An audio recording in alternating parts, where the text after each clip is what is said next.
Coalition. Okay. I'm Susie Sinclair Smith. I'm the Executive Director of the Montgomery County Coalition for the Homeless.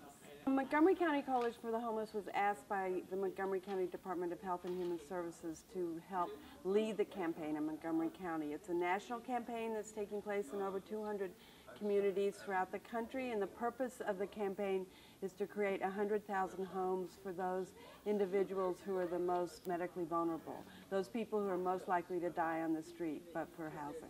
What's very exciting about this campaign in Montgomery County is that it is a partnership between our nonprofit agencies, our county government, both the executive and the council, as well as our citizens.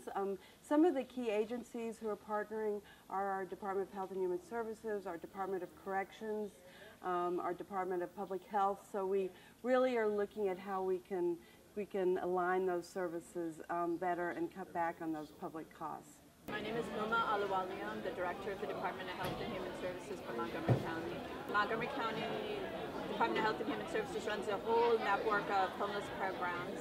We've been a Housing First initiative site for many, many years, and the 100,000 homes is a logical extension of the work we've done around homelessness and permanent supportive housing. We've placed 1,800 clients in permanent, stable housing. But we still have a prevalence of homelessness. More than 1,000 people were found in January to be homeless in Montgomery County. And so we've launched this 100,000 homes effort to really intensify our efforts to identify those clients who are the most medically vulnerable. We survey everyone in the streets, in the shelters, in the safe havens. We do a tested and verified survey that gives us information that we use to then develop a gradient scale of our most vulnerable, so it ranks them, vulnerability highest to lowest. Those who are most vulnerable for mortality are the ones that we rank highest, and then we put a lot of effort into finding housing for them.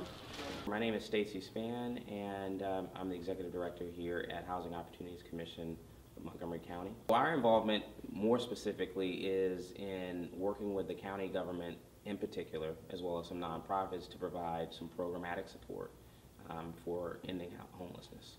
And that may include vouchers, it may include funding for supportive services, as well as housing locator opportunities. One of the things that's important about this campaign is we're going back to that population that has been in a revolving door. So one of the things that we're trying to do is not only get them housing, but also give them the supportive services that can help them so they'll get out that revolving door. Our job in this campaign is to identify them, figure out the reasons on why they're chronic homeless, and then give them supportive services so we can keep them in a home. This is a campaign that affects us in corrections in a very real and significant way. About 90% of individuals who leave here leave with private sector employment. They leave with money in the bank. They leave with having engaged with their family. They leave with a treatment plan. But all that work can be for naught if the housing is not solid. And that's why we as a department are so supportive of the 100,000 Homes campaign in Montgomery County.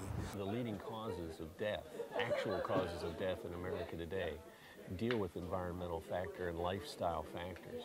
And that's in people with stable housing. If you take away the element of housing, that just compounds the problem and accelerates the decline in health. Up to a 25-year decline in the average life expectancies for those who are chronically homeless. We use the term housing is healthcare because it's all linked together. If you just give people health care services but they're still living on the street, they're not going to be healthy. If you give people housing and don't provide them help with getting the health care they need, they're still going to be sick. So we work very closely in our programs to link up housing and health care, because if you don't have the two linked up together, it's not going to work. Wraparound services with go hand in hand with our housing program. Without the wraparound services, these folks will suffer even greater. That putting them into housing and providing a nurse, a case manager, someone from behavioral health, someone to link them with entitlements with services is key to keeping them housed, to helping them stay in their homes, which then keeps them healthy, which then keeps them out of the hospital and then off the streets. We're here today at the Homeless Resource Day, which is part of the 100,000 Homes campaign. But the Homeless Resource Day is something that we've done now for several years to provide services to people who are homeless in our community, a whole array of services. There are flu shots being given, Their blood pressure checks. People are being signed up for insurance, health insurance. Their haircuts, their manicures, their chair massages being given. People are being pampered for the day. Homelessness is not something that is caused by the individual. It is something that happens to the individual because of circumstances that are in many cases well beyond their control. And there's a perception that it's self-induced, and we have to get away from that. We still call the homeless, but they're not just homeless. They're people, and we need to say this is a person who has experienced homelessness. It's only a small part of who they are. Permanent housing is important to me because it gives me stability. It gives me a place to go home to. It gives me a place to lay down at night to take the medication that I need in order to continue to do the things that I do in my daily living. I'm happy to say that I have housing today, and we need more programs like this to help the homeless, to help the people that need more than just getting a home. They're getting some counseling or therapy or anything that might help them cope and deal with having their own place. This 100,000 Homes campaign really gets us to the point of bringing all those lessons together to figure out how do we best serve this group of individuals or families. And it's a growing number of families that we're seeing homeless these days.